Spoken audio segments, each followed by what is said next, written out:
Hi friends, Mrs. Gunter here, and today I'm going to be reading Pete the Cat and the Missing Cupcakes. And the authors are husband and wife, Kimberly and James Dean. As we're reading this story today, I want you to be thinking about all of the story elements, the characters, the setting, the problem, and the solution. Because when you're finished, you're going to be filling out this graphic organizer and writing down all of that you know about those story elements. So your characters are the people in the book, the animals or people in the books. The setting is the where and when the story took place, both of those, where and when.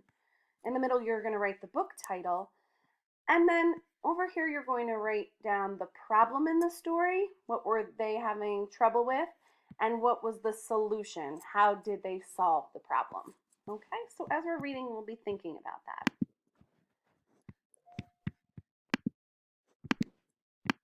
Pete the Cat and the Missing Cupcakes.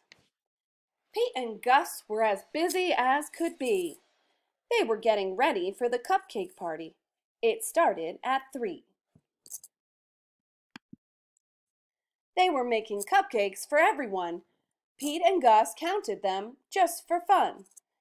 They had 10 when they were done.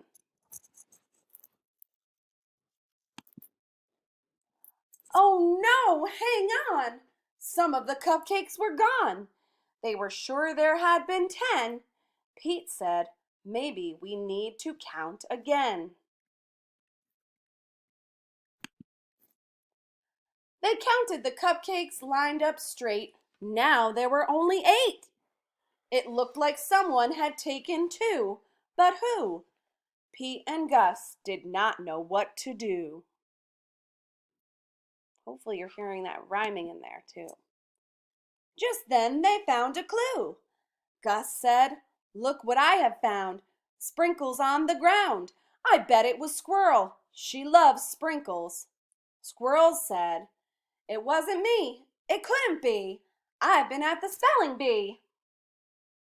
Uh-oh, more cupcakes are missing. Come and see. This was too weird. 2 more cupcakes had disappeared. Now there were only 6. Someone must be playing tricks. But who? Pete and Gus did not know what to do. Just then they found another clue. See those footprints? Pete said, I bet it was Alligator. He loves to eat. Alligator said, it wasn't me. It couldn't be. I've been learning my ABCs. Uh-oh, more cupcakes are missing. Come and see.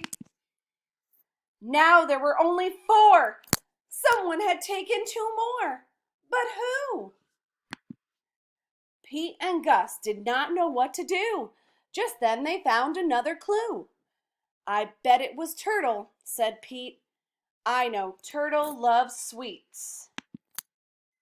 Turtle said, it wasn't me. It couldn't be. I've been swimming in the sea. Uh-oh. More cupcakes are missing. Come and see. What on earth was going on? All the cupcakes now were gone. Pete and Gus did not know what to do. They started looking for another, clue. They found Grumpy Toad with icing on his face. Pete and Gus have solved the case. I'm so sorry. It was me. I could not stop with just one. I ate and ate till there were none. Everyone agreed Grumpy Toad would have to miss the fun. He could not come after what he had done. Pete said, but wait, Grumpy Toad made a mistake. This is true. Let's give him a second chance. That's what good friends do. Pete told Grumpy Toad they would give him another chance.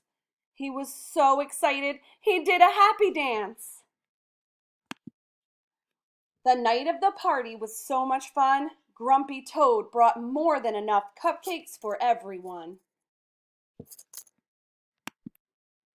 I hope you enjoyed this story, friends. Now, think about the characters. Quite a few characters in there, right? Reread the story if you need to go back. Look at those characters. We've got frog, alligator, turtle, Gus, Pete. Then think about where this story is taking place. Use the pictures to help you look at where they are.